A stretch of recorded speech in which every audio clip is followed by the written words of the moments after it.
अब देखियो भगवान आए थे तत्वदर्शी संत बन के। पुण्यात्माओं, गीता जी अध्याय नंबर 15 के श्लोक नंबर 1 में स्पष्ट कर दिया कि ऊर्ध्व मूलम अधः शाकम प्राहु अश्वत्थम अव्यम और छंदासी यस्य पर्णानि ये तम वेद स वेदविद। अब क्या बताया है कि उस संसार रूपी वृक्ष के ऊपर न तो जड़, जड़ तो मूल मालिक है, कुल परमात्मा समझो, जिससे सारे ब्रह्मांडों को आहार मिलता है, वो सबका धारण पोषण करता है, वो परमात्मा तो समझो संसार रूपी वृक्ष की जड़ है। और नीचे को तीनों गुण, रजगुण ब्रह्मा, सतगुण विष्णु, तम गुण शिव जी रूपी शाखाएं हैं। और जो संत इनके सभी पार्ट्स को, सभी विभागों को बता देगा, तना कौन है, मूल कौन है, टार कौन है और पत्ते कौन, शाखा कौन, सवेदवित, वो तत्वदर्शी संत है। परमेश्वर ने 600 वर्ष पहले बताया था। देखिएगा ये अब संसार रूपी वृक्ष का चित्र। ऊर्ध्व मूलम अधः शाखम, ऊपर को जड़ वाला, जड़ तो समझो पूर्ण परमात्मा परम अक्षर ब्रह्म है, और नीचे को शाखा वाला। परमात्मा ने कहा अक्षर पुरुष एक पेड़ है, ये समझो इतना। पृथ्वी से बाहर जो दिखाई देता है उसको पेड़ कहते हैं। ये अक्षर पुरुष तना है, ये तो अक्षर पुरुष है। जिसे गीता जी अध्याय नंबर 15 के श्लोक नंबर 16 और 17 में 3 पुरुष बताए हैं। एक अक्षर पुरुष, एक ये सर पुरुष यानी ज्योति निरंजन डार, और एक परम अक्षर ब्रह्म है, उत्तम पुरुषत्व अन्य, ये जड़ है, ये परम अक्षर ब्रह्म है, ये मूल मालिक है, पूर्ण परमात्मा आदि पुरुष परमेश्वर। तो इस संसार रूपी वृक्ष की जड़ समझो। तो क्या बताया परमात्मा ने कि अक्षर पुरुष एक पेड़ है, और ज्योति निरंजन वा की डार, इसको सर पुरुष भी कहते हैं, ब्रह्म भी कहते हैं, इसको काल भी कहते हैं। इसको डार समझो, सरपुरुष, सरब्रह्म अर्थात सरपुरुष, इसको काल ब्रह्म भी कहते हैं, इसको सरपुरुष भी कहते हैं। ये अक्षर पुरुष कहलाता है। और तीनों देवा शाखा है, बाई पात रूप संसार। परमेश्वर ने 15वें अध्याय को गीता जी को इस एक ही अपनी अमृतवाणी के एक ही लोकोक्ति में, एक ही दोहे में स्पष्ट कर दिया है। कबीर अक्षर पुरुष एक पेड़ है, निरंजन वा की डारे, तीनों देवा शाखा है, पाते रूप संसार। अब ये इतना बताया कि अक्षर पुरुष एक पेड़ है, निरंजन ये काल समझो, ये एक इसकी एक तक डार है, और इसके 3 पुत्र, ये 3 शाखाएं हैं, रजगुण ब्रह्मा, सतगुण विष्णु, तम गुण शिव जी, और आप जी यहाँ पर हैं, हम यहाँ पर हैं आगे। अब ध्यान करना, हम यहाँ पर हैं आगे ही। अपने आत्माओं, श्रीमद् भगवत गीता अध्याय नंबर 15 में ये स्पष्ट कर दिया कि ऊपर को जड़ वाला, नीचे को तीनों गुण रूपी शाखा वाला, ये उल्टा लटका हुआ एक संसार रूपी वृक्ष है। जड़ तो समझो परम अक्षर ब्रह्म है, ये पूर्ण परमात्मा है, और नीचे की तीनों गुण रूपी शाखा बता दी, काल ने और कुछ नहीं बताया। ऊपर न जड़ है ऊर्ध्व मूलम, और नीचे को तीनों गुण रूपी शाखा है। ये देखिएगा, यही श्रीमद् भगवत गीता, फिर देखिएगा।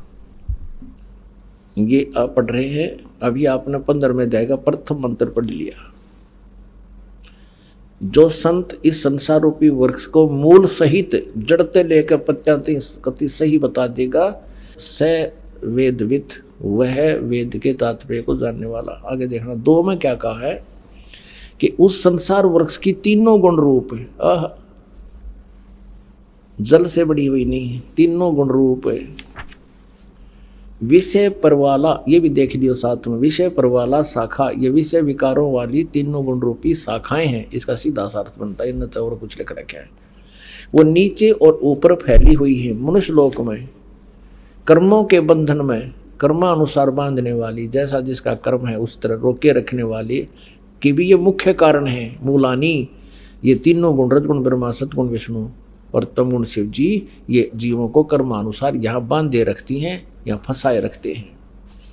ऊपर और नीचे व्यापक हो रही है तीनों, यानी ब्रह्मा विष्णु महेश जी की जो स्थिति है, इनका जो प्रभुता है इस पृथ्वी लोक पर, नीचे पाताल लोक पर और ऊपर स्वर्ग लोक पर, इनमें एक एक विभाग के मंत्री हैं। रजगुण विभाग के ब्रह्मा जी, सतगुण विभाग के विष्णु जी, तमगुण विभाग के शिव जी। अब हमने ये देखना है कि रजगुण ब्रह्मा है, सतगुण विष्णु, तमगुण शिव जी। तब हम इस पवित्र सदग्रंथ गीता जी को समझ पाएंगे। इसके लिए हम अब सहयोग लेंगे पवित्र श्रीमद् देवी भागवत दुर्गा पुराण का, संस्कृत सहित, ये हिंदी टीका सहित। ये कहाँ से छपी है? अथ देवी भागवतम सभाष्टीकम सहमातम, खेमराज श्रीकृष्ण दास प्रकाशन, बंबई से। हम आते हैं तीसरे स्कंद में। ये है अथ श्रीमद् देवी भागवते भाषा टीका युक्ते, तृतीय स्कंद है प्रारंभते। अब आज की यहाँ पर अब इसके 5वें अध्याय में 11 पृष्ठ पे है, तृतीय स्कंद अध्याय 5 के, और 8वें मंत्र को पढ़ेंगे। 7वां यहाँ समाप्त हुआ, 8वां है ये स्टार्ट हुआ।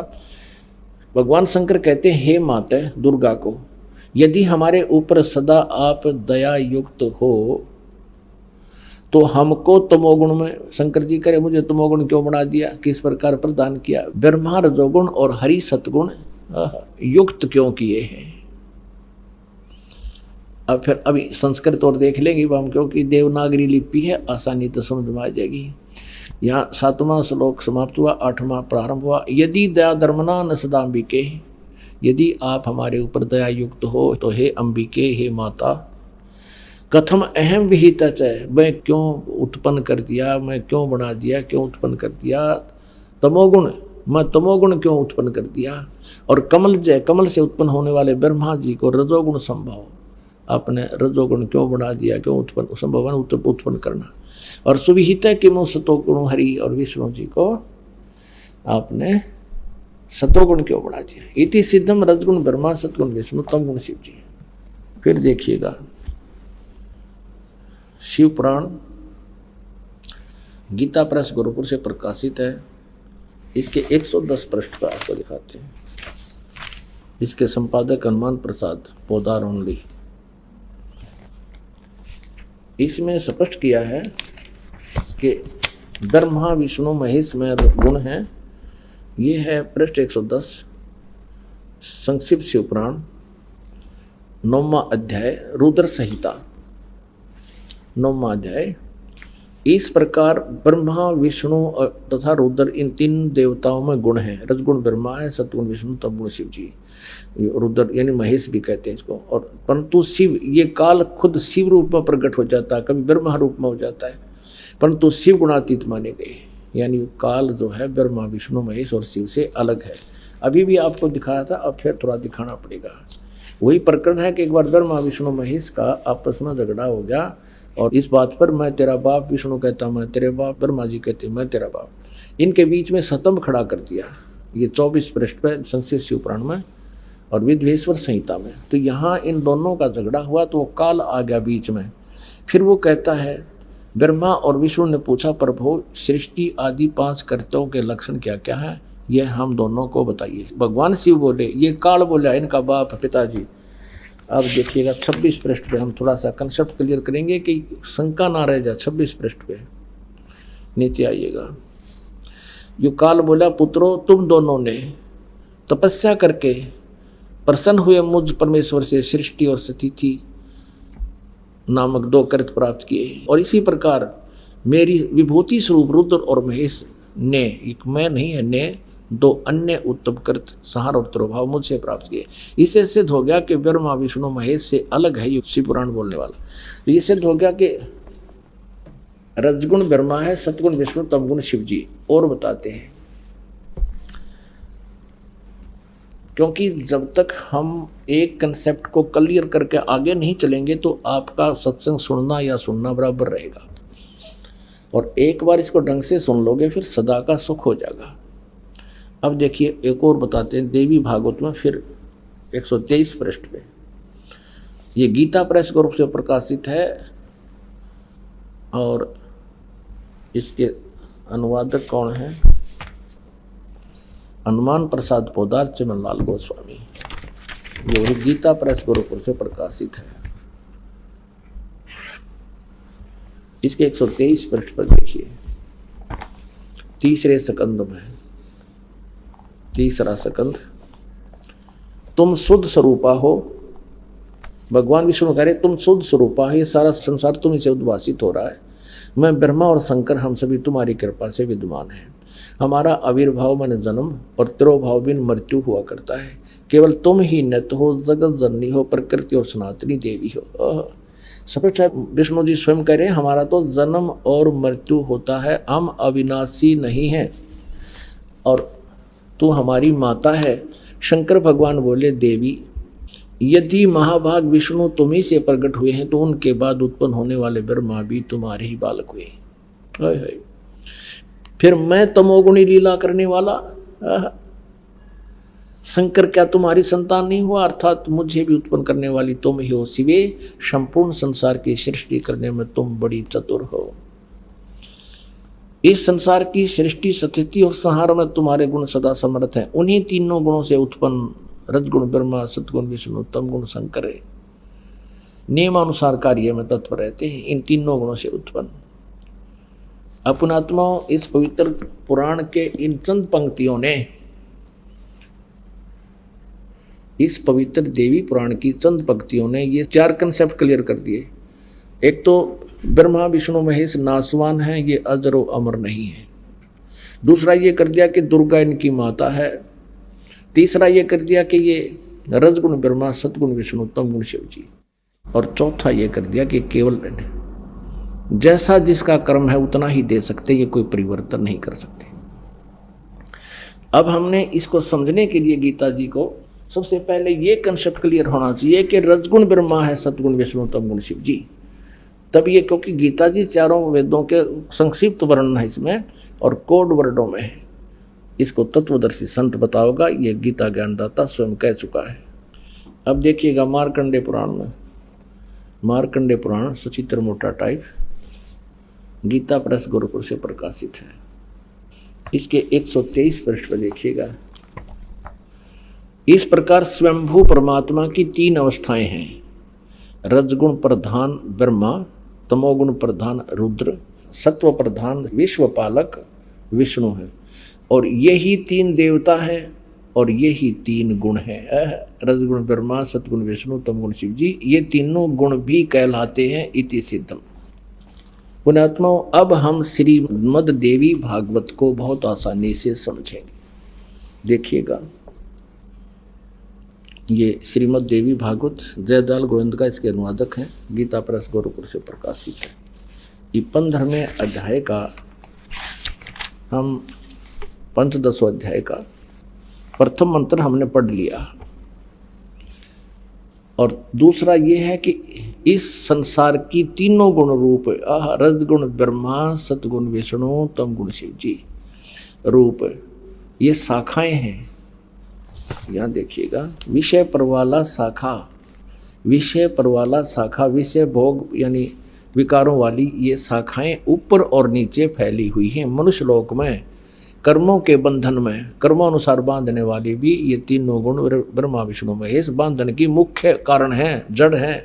जो कारण बीमारी की जड़ ये है, और नीचे और ऊपर फैली हुई, सभी लोकों में नहीं, केवल 3 लोकों में, ऊपर और नीचे। तीसरे में कहा है, इस संसार वृक्ष का स्वरूप जैसा कहा है वैसा यहाँ विचार काल में नहीं पाया जाता।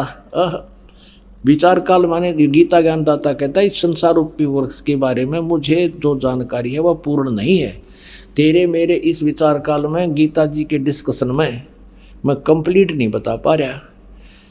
इस संसार रूपी वृक्ष का स्वरूप अर्थात ब्रह्मांड की सृष्टि रचना के बारे में जैसा कहा है वैसा यहाँ विचार काल में यानी गीता जी के ज्ञान में नहीं पाया जाता, क्योंकि न तो इसका आदि है, मुझे इसका आदि और अंत का पता नहीं है, और न इसकी अच्छी तरह प्रकाश स्थिति है, क्योंकि मैं नहीं जानता। इसलिए इस सुविरुद्ध मूलम अहमता ममता वासना नहीं, अति दृढ़ मूल वाले यानी अविनाशी परमात्मा रूपी तो जड़ हैं, वो तो अविनाशी है, कभी नाश में आता नहीं। वो दृढ़ मूल माने अविनाशी परमात्मा रूपी मूल वाले संसार रूपी पीपल के वृक्ष को दृढ़ेन माने दृढ़, असंग शस्त्रेण इन वैराग रूप शस्त्र द्वारा काट कर नहीं, तत्व ज्ञान रूपी शस्त्र द्वारा काट कर, यानी तत्व ज्ञान से अच्छी तरह समझकर उसके पश्चात, ये चौथा श्लोक में स्पष्ट कर दिया, उसके पश्चात उस परम पद रूप परमेश्वर को भली भांति खोजना चाहिए, जिसमें गए हुए पुरुष यानी साधक फिर लौटकर संसार में कभी नहीं आते, और जिस परमेश्वर से इस पुरातन संसार वृक्ष की प्रवृत्ति विस्तार को प्राप्त हुई है, जिसने सारे ब्रह्मांडों की रचना की है जिस भगवान ने, और उसी आदि पुरुष नारायण के मैं शरण हूँ, इस प्रकार दृढ़ निश्चय करके उसी परमेश्वर का मनन और निधि ध्यान करना चाहिए, यानी पद पदे माने पूजा कर। गीता ज्ञान दाता कहता उसी की पूजा करनी चाहिए, जहाँ जाने के बाद फिर लौटकर संसार में कभी नहीं आते। पुण्यात्माओं, प्रसंग चला था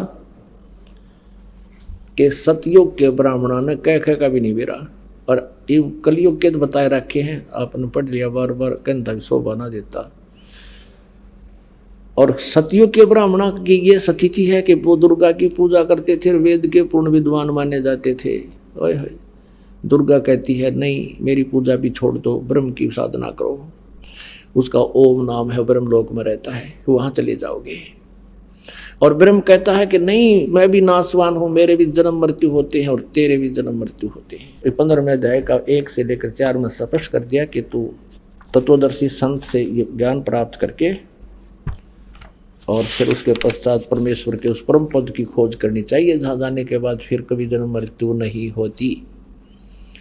अब देखो गीता जी अध्याय नंबर 4 का श्लोक नंबर 5 और 9 दिखाते हैं आपको। अध्याय नंबर 4 और ये श्लोक नंबर 5 यहाँ पर है, इसका अनुवाद यहाँ किया है। हे प्रणतम अर्जुन, मेरे और तेरे बहुत जन्म हो चुके हैं। हे प्रणतम अर्जुन, मेरे और तेरे बहुत से जन्म हो चुके हैं, उन सबको तू नहीं जानता, मैं जानता हूँ। अब 9 में, चौथे अध्याय का 9वां। हे अर्जुन, मेरे जन्म और कर्म दिव्य अर्थात अलौकिक हैं। अध्याय नंबर 2 का श्रीमद् भगवद गीता और 12 श्लोक है। न तो ऐसा ही है कि मैं किसी काल में नहीं था, अथवा तू नहीं था, अथवा ये राजा लोग नहीं थे, और न ऐसा ही है कि इससे आगे हम सब नहीं रहेंगे। स्पष्ट हो गया। ये गीता ज्ञानदाता कहता है कि हम पहले भी थे, ना सोचा पहले ना थे, आगे ना होंगे, आगे भी होंगे, जन्म मृत्यु हमारे होते रहेंगे। अब 17वें श्लोक में, दूसरे अध्याय का 17वां श्लोक देखिएगा। इसमें कहा कि नाश रहित तो उसको जान, जिससे ये संपूर्ण जगत दृश्य वर्ग व्याप्त है, इस अविनाशी का विनाश करने में कोई भी समर्थ नहीं है। और 18वें अध्याय के 62वें श्लोक में इसीलिए कहा कि अर्जुन तो सर्वभाव से उस परमेश्वर की शरण में जा। 18वां का है 62वें श्लोक में, हे अर्जुन, सब प्रकार से उस परमेश्वर की शरण में जा। सब प्रकार माने सबकी पूजाएं त्याग कर उसी शरण में जा। उस परमात्मा की कृपा से ही तू परम शांति को तथा सनातन परम धाम को प्राप्त होगा, फिर तेरी जन्म मृत्यु नहीं होगी। पुण्यात्माओं, कुछ भक्त जन ये समझते हैं कि संत रामपाल जो है ब्रह्मा विष्णु महेश की जो है ना आलोचना करता है, नहीं। और ये भी कहते हैं कि ब्रह्मा विष्णु महेश जी की पूजाएं छुड़वाता है। पुण्यात्माओं, ना तो कुछ छोड़ना है, हमने अपनी साधना को शास्त्र अनुकूल करना है, जो हमारे सदग्रंथों में लिखा, जिससे हमें लाभ होगा। जैसे संसार रूपी एक वृक्ष है, अभी आपने देखा, और पुण्यात्माओं, आप जी ने कोई आम का पेड़ बोना है, आप जी ने कोई भक्ति कर्म करना है, आम का पौधा बीजना है, तो कैसे बीजोगे? उसको जड़ की तरफ से गमले में तो पौधा बनाओगे, और फिर मिट्टी में भी गड्ढा खोदकर जड़ की तरफ से लगाओगे, और फिर जड़ की सिंचाई करोगे, मूल की, जड़ों की, तो जड़ की यानी मूल की सिंचाई करने से संसार रूपी ये पौधा बड़ा होगा और फिर टहनियाँ के फल होंगे लगेंगे। परमात्मा कहते हैं अक्षर पुरुष एक पेड़ है, निरंजन वा की डार, और तीनों देवा शाखा हैंगे, पाते रूप संसार। अब देखिएगा सीधा बीजा हुआ लगाया हुआ भक्ति रूपी पौधा, ये है एक पौधे को बीजने का प्रॉपर वे, सुचारू विधि ये है। नीचे को जड़ है, जड़ को मिट्टी में या गमले में पौधा बनाया है, फिर इसको गड्ढा खोदकर मिट्टी में डाला जाए और फिर जड़ की पूजा करे। फिर इससे क्या होगा कि ये सब टहनियाँ बढ़ जाएंगी, ये देवता। और हम क्या कर रहे हैं, हम उल्टा कर रहे हैं। हमने ब्रह्मा विष्णु महेश यानी टहनियों की तब पूजा शुरू कर दी और जड़ की पूजा छोड़ दी। हमने साधना शास्त्र विरुद्ध शुरू कर रखी है। और परमात्मा यही कहा करते, ये दास भी यही कहता है, परमेश्वर कहा करते थे कि इसको ऐसे कर लो, एक कै साधे सब सदे है, सब साधे सब जावे। सब साधन थे सारा नष्ट हो गए थे, पौधा उगना ही नहीं, लगना ही नहीं। एक कै साधे सब सदे, एक की साधना करने से सारा पौधा प्रफुल्लित हो जाएगा। और सब साधे सब जावे, माली यानी समझदार व्यक्ति जो सही प्रोसीजर से परिचित है, माली सिंचे मूल को हो, वो फल फूल गोए। कितने सिंपल वे में बताया परमात्मा ने कि एक के साथ सब सद है, यानी पूरा काम हो जाएगा एक मूल भगवान की पूजा करने से। और सब साध्य सब जावे, ये तो नाश कर दिया भक्ति का। हम ऐसा कर रहे हैं, सचमुच ऐसी साधनाएं कर रहे हैं, गीता और वेदों के अनुसार ना करके मनमुखी साधनाएं कर रहे हैं। अब आपको दिखाते हैं गीता जी अध्याय नंबर 3 का।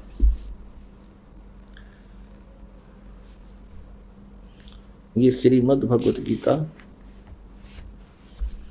देखिएगा, श्रीमद् भगवत गीता जयदाल गोविंद का इसके अनुवादक है। और यहाँ देखना मंत्र नंबर 10 से हम लेंगे, अध्याय नंबर 3 का।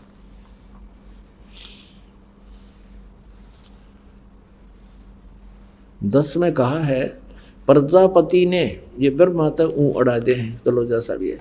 प्रजापति ब्रह्मा ने कल्प के आदि में यज्ञ सहित प्रजाओं को रचकर उनसे कहा कि तुम लोग इस यज्ञ के द्वारा, यज्ञ माने शास्त्र अनुकूल साधना के द्वारा वृद्धि को प्राप्त हो, और यह यज्ञ यदि शास्त्र अनुकूल साधना तुम लोगों को इच्छित भोग प्रदान करने वाला हो। अब 11वें में क्या कहा है, इस यज्ञ के द्वारा देवताओं को उन्नत करो और वो देवता तुम लोगों को उन्नत करें। इस प्रकार निस्वार्थ भाव से एक दूसरे को उन्नत करते हुए तुम लोग परम कल्याण को प्राप्त हो जाओगे। 12 में फिर कहा है, तीसरे अध्याय के में 12 में, यज्ञ के द्वारा शास्त्र अनुकूल साधना के द्वारा बढ़ाए हुए देवता रजगुण ब्रह्मा, सतगुण विष्णु, तमगुण शिवजी रूपी शाखाएं शास्त्र अनुकूल साधना से ये देवता बढ़ जाएंगे, बड़ी टहनी बन जाएंगी, पेड़ बन जाएगा। यज्ञ के द्वारा बढ़ाए हुए देवता तुम लोगों को बिना मांगे ही इच्छित भोग निश्चय ही देते रहेंगे। उन देवताओं के द्वारा दिए हुए भोगों को जो पुरुष इनके बिना दिए यानी बिना दान किए और स्वयं भोगता है वह चोर ही है। अब 13वें में क्या कहा है,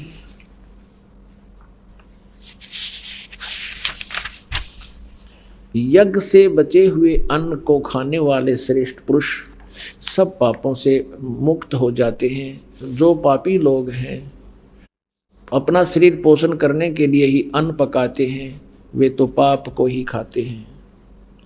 अब 14 और 15 में ये लिखा है, संपूर्ण प्राणी अन्न से उत्पन्न होते हैं। अन्न की उत्पत्ति वृष्टि से यानी वर्षा से होती है, वृष्टि यज्ञ से होती है, और यज्ञ विहित कर्मों से उत्पन्न होने वाले हैं। विहित कर्म माने शास्त्र अनुकूल साधना से यज्ञ सही होती है। और कर्म समुदाय को, कर्म को तू ब्रह्मो उद्भवम यहाँ इन्होंने डंगा कर दिया, लिख दिया वेद से उत्पन्न नहीं, ब्रह्म से उत्पन्न। काल के लोक में आए तो हमारा ये कर्म लगे, हमने कर्म करके ही मिलेगा, वैसे यहाँ कुछ नहीं मिल सकता। तो ब्रह्म के यहाँ ब्रह्म के से ये कर्म लगे और ब्रह्म की उत्पत्ति, ब्रह्म माने काल की, ज्योति निरंजन की, ब्रह्म माने वेद गलत लिख दिया, ज्योति निरंजन काल यानी ब्रह्म को अविनाशी परमात्मा से यानी परम अक्षर ब्रह्म से उत्पन्न हुआ जाने, उससे उत्पन्न हुआ काल ब्रह्म। इससे सिद्ध होता है कि सर्वगतम ब्रह्म, सर्वव्यापी परम अक्षर परमात्मा ही सदा यज्ञों में प्रतिष्ठित है। सभी धार्मिक अनुष्ठानों में, शास्त्र अनुकूल साधना में परम अक्षर ब्रह्म, परम अक्षर परमात्मा या परम अक्षर ब्रह्म, सर्वगतम ब्रह्म ही प्रतिष्ठित है। उसी को इष्ट मान के पूजा करनी चाहिए, उसी को, उस संसार रूपी पौधे के मूल को पूजना चाहिए, फिर वो सबको लाभ होता है। अब दिखाते हैं। अभी आपने क्या पढ़ा? गीता जी अध्याय नंबर 3 के और श्लोक नंबर 10 में कहा कि इस प्रारंभ में कल्प के आदि में प्रजापति ब्रह्मा ने कहा था कि तुम लोग धार्मिक शास्त्र अनुकूल साधना करो और उससे तुम्हें ये इच्छित भोग देगा। और फिर घर में कहा कि इस ज्ञान के द्वारा देवताओं को उन्नत करो और वे देवता तुम लोगों को उन्नत करें, एक दूसरे को उन्नत करके ऐसे तुम परम कल्याण को प्राप्त हो। अब 12वें में लिखा है कि यज्ञ के द्वारा बढ़ाए हुए देवता तुम लोगों को बिना मांगे इच्छित भोग देते रहेंगे और फिर उनसे मिला हुआ जो कुछ है और तुम उसमें से दान नहीं करते तो फिर तुम चोर हो। पुण्यात्माओं, क्या स्पष्ट हो गया कि इन यज्ञ से बढ़े हुए देवता रजगुण ब्रह्मा, सतगुण विष्णु, तमगुण शिव जी, अक्षर पुरुष एक पेड़ है, निरंजन वाकी डारे, तीनों देवा शाखा हैं, ये पाते रूप संसार।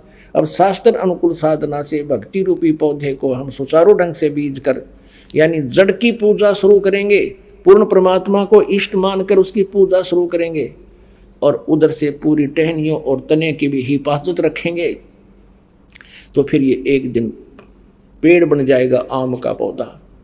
और जब ये टहनियाँ यानी देवता बढ़ जाएंगे, इन देवताओं को बढ़ाओ, जब ये बड़ी हो जाएंगे देवता यानी टहनियाँ संसार रूपी वृक्ष के, यानी फिर क्या होगा, यानी आपकी भक्ति बढ़ जाएगी, आपके पुण्य कर्म बढ़ेंगे। पूर्ण परमात्मा की भक्ति शास्त्र अनुकूल करने से शुभ कर्म बढ़ेंगे और उन सब शुभ कर्मों का भुगतान आपको यहाँ ब्रह्मा विष्णु महेश ही देंगे। थरो प्रॉपर चैनल आवेगा, वैसे नहीं मिलता। तो यहाँ ना तो ब्रह्मा जी को त्यागा जा सकता, जैसे देखिएगा इस संसार रूपी पेड़ के यानी पौधे के।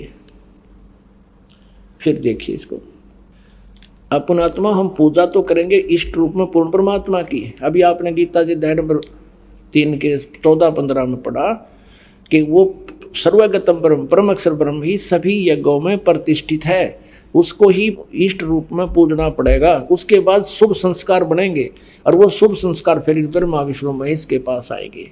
और हम तो ये पात्र रूप हैं, हम तो आगे हैं इनसे, हमारे को जो कुछ भी मिलेगा हमारे शुभ संस्कार बनेंगे। इस तरह से पूर्ण परमात्मा को इष्ट मानकर पूजा करेंगे और उस चक का प्रतिफल ब्रह्मा विष्णु महेश के पास आओगा। अब ये बड़े हो जाएंगी टहनियाँ, पूरा पेड़ बन जाएगा, तो ब्रह्मा विष्णु महेश रूपी इन शाखाओं का ये आम के फल लगेंगे, लद पद हो जाएंगे ये। और इस सुचारू साधना करने से ये टहनियाँ बिना मांगे फल दिया करेगी। यानी शास्त्र अनुकूल साधना परम परमात्मा परम अक्षर ब्रह्म कबीर जी की इष्ट रूप में मानकर उसकी पूजा प्रारंभ करेंगे तो ब्रह्मा विष्णु महेश तीनों देवता रूपी शाखा हमें बिना मांगे फल देंगे, अपने आप देंगे। अब कोई यूँ कहे कि भाई संसार रूपी वृक्ष ये पौधा ला लिया और जड़ ने पूजा, क्या इन टहनियों को काट फेंकेंगे? फिर क्या यूज इसका? तो ब्रह्मा विष्णु महेश हमारे अभिन्न अंग हैं, लेकिन हम गलत साधना करने से सब यूजलेस कर दिया। ऐसे करने से ब्रह्मा विष्णु महेश की पूजा करने लगे, परम अक्षर ब्रह्म यानी मूल को छोड़ दिया। हमने अपनी भक्ति का नाश कर लिया शास्त्र विदिता कर मनमानी जो पूजा करते हैं, आचरण करते हैं, गीता जी अध्याय नंबर 16 के श्लोक नंबर 23 में कहा है, उनको कोई यूज नहीं, ना उनको सुख है, ना उनकी गति होती है, ना उनका कोई सिद्धि प्राप्त होती है, यूजलेस। तो अब हम ऐसे कर रहे हैं, और परमात्मा भी यही कहा करते थे, दास भी कबीर परमेश्वर द्वारा बताए इस ज्ञान को आपसे कहता है कि आप इष्ट रूप में पूजो कबीर परमात्मा को, ये साधना करो, फिर इससे ये भक्ति रूपी पौधा अपने आप आपके शुभ संस्कार बनकर ब्रह्मा विष्णु महेश के पास आएंगे, ये बिना मांगे देंगे, आपको लद पद हो जाएंगे, यानी इतना आपको ये धन देंगे जो आपके संस्कार में सत साधना से होगा। अब फिर देखिए एक बार श्रीमद् देवी भागवत, जैसा कि आपको फिर सुनाता हूँ। अब गीता अध्याय नंबर 3 का फिर देखिए, ये आसानी से समझ में आओगा। मुझ दास का उद्देश्य है कि आपको ईसा रंग दो इन सदग्रंथों से, क्योंकि आज हम कंप्यूटर तो ही बना लिया मानव ने, और ये सदग्रंथ बहुत आसानी से समझने पड़ेंगे, समझ में आ जाएंगे। ये श्रीमद् भगवद गीता अध्याय नंबर 3 का श्लोक नंबर 10 फिर पढ़ दिए। प्रजापति ब्रह्मा ने कल्प की आदि में यज्ञ सहित प्रजाओं को रचकर कहा कि तुम लोग इस यज्ञ के द्वारा, यानी शास्त्र अनुकूल साधना के द्वारा वृद्धि को प्राप्त हो, तुम्हारी उन्नति ऐसे होगी आध्यात्मिक, और यह यज्ञ तुम लोगों को इच्छित भोग प्रदान करने वाला हो। 11 में कहा है, इस यज्ञ के द्वारा देवताओं को उन्नत करो, यानी शास्त्र अनुकूल साधना करो, इन देवताओं ब्रह्मा विष्णु महेश के पास तुम्हारे शुभ संस्कार जाएंगे, फिर यही देंगे तुम्हें, वे देवता तुम लोगों को उन्नत करें। इस प्रकार निस्वार्थ भाव से एक दूसरे को उन्नत करते हुए तुम लोग परम कल्याण को प्राप्त हो जाओ। 12 में कहा फिर, यज्ञ के द्वारा बढ़ाए हुए देवता, यानी शास्त्र अनुकूल साधना करने से ये पौधे की शाखाएं बढ़ जाएंगी, यानी बहुत बड़े पेड़ बन जाएगा, भक्ति रूपी आपका पौधा पेड़ बन जाएगा, यानी बहुत ज़्यादा धन आध्यात्मिक आपकी भक्ति हो जाएगी। फिर यज्ञ के द्वारा बढ़ाए हुए देवता, ये तीनों गुण रूपी शाखा बढ़ जाएंगी, बड़ी हो जाएंगी, इनके पास हमारे शुभ संस्कार घने हो जाएंगे, तो ये बिना मांगे ही जैसे टहनियाँ लदपद हो जाती फलों से, इच्छित भोग निश्चय ही देते रहेंगे। और उनके द्वारा, जैसे आप जी को भगवान ने कुछ दे रखा है धन, तो फिर आप दान नहीं करते, उसके बारे में कहा है कि उन देवताओं के द्वारा दिए हुए भोगों को जो पुरुष उनको बिना दिए, यानी फिर से सत साधना नहीं करता है, दान नहीं करता है, वह तो चोर है। अब 13वें में फिर कहा है, यज्ञ से बचे हुए अन्न को खाने वाले, जैसे यहाँ परमात्मा कबीर जी को इष्ट मान कर भोग लगाया जाता है, और ये प्रसाद रखा जाता है, पहले परमात्मा का भोग निकालकर आप जी को सत्संग के बाद वितरित किया जाता है। वो यज्ञ से बचा हुआ अन्न परमात्मा से को भोग लगने के बाद बचे हुए अन्न को खाने वाले श्रेष्ठ पुरुष सब पापों से मुक्त हो जाते हैं। और जो पापी लोग शरीर पोषण करने के लिए ही अन्न पकाते हैं, वह तो पाप को ही खाते हैं। जो दान धर्म नहीं करते, कहते वो तो पाप खाते हैं। अब 14-15 में स्पष्ट कर दिया, संपूर्ण प्राणी अन्न से उत्पन्न होते हैं। अन्न की उत्पत्ति वर्षा से, वृष्टि से होती है, वृष्टि वर्षा यज्ञ से होती है, और यज्ञ विहित कर्मों से, शास्त्र अनुकूल साधनों से ही सफल हुआ करते हैं यज्ञ। और कर्म लगे ब्रह्म से, यह इन्होंने गलत कर दिया, ब्रह्म से उत्पन्न हुए। काल के लोक में आए तो कर्म करने पड़े, सतलोक में तो हमने निष्कर्मीय सिद्धि प्राप्त है, वहाँ कोई काम नहीं करना पड़ता है। और ब्रह्म यहाँ वेद लिख दिया है, और ब्रह्म की उत्पत्ति हुई अक्षर पुरुष से, अविनाशी परमात्मा से, और वो अविनाशी परमात्मा ही उत्पन्न हुआ जान। और तस्मात् इससे सिद्ध होता है कि सर्वगतम ब्रह्म, वह सर्वव्यापी यानी कुल का मालिक परम अक्षर परमात्मा, यानी परम अक्षर ब्रह्म ही सदा ही यज्ञों में प्रतिष्ठित है। वो इष्ट रूप में पूज्य है, इष्ट मान के उसकी साधना सत साधना होगी, शास्त्र अनुकूल होगी, उससे तुम्हें लाभ होगा। पुण्यात्मा, ये सदग्रंथ हैं, इनके अंदर बहुत गूढ़ रहस्य और यथार्थ ज्ञान है। ये आज से नहीं, असंख्यों युगों से यही ज्ञान है। और ये सभी अनाड़ी जो ऋषि महर्षि नकली थे, इनको ज्ञान नहीं था, जिस कारण से आज तक हमारी दुर्गति हो रही है। आप करके देख लो ये साधना पुण्यात्माओं, सच्चे हृदय से 1-2 वर्ष करके देखो। लेकिन हम क्या करते हैं कि काल के दूत गणे एक परिवार में से एक नाम ले लेता, 4 विरोध करना शुरू कर देते घर के घर में, और उसके नियम को भंग करवा देते हैं। काल नहीं चाहता कि इनको कोई लाभ हो जाए और परमात्मा की महिमा सबके समझ में आ जाए। और कुछ दिनों के बाद क्या होगा कि यदि आप दृढ़ता से लगे रहे, सीधा कर देगा परमात्मा, घर वालों को भी और औरों को भी, साथ आपका कोई विरोधी नहीं रहेगा। एक दिन ऐसा ज्ञान आ जाएगा। तो ये ऐसे गड़बड़ करा देता है। और इस परमात्मा की साधना से आपको इतना सुख हो जाएगा, आप सोच भी नहीं सकते कि भगवान इतना सुख देता है। एक अभी ताज़ा ही नाम लिया एक भक्त ने, MP का, ये थोड़ा सा बताता हूँ उदाहरण। ये भक्त है त्रिलोक दास बैरागी, ग्राम डिमर खेड़ा, जिला कटनी, मध्य प्रदेश का निवासी है। ये भक्त यहीं आया हुआ है आज। और एक बार आगे आ जा, थोड़ा सा दिखाते हैं। इसने क्या बताया है कि मैंने अभी नाम लिया था 2010 में, 27 यानी 1 साल हो गया लगभग इसको, 27/6/2010 में नाम लिया था इसने।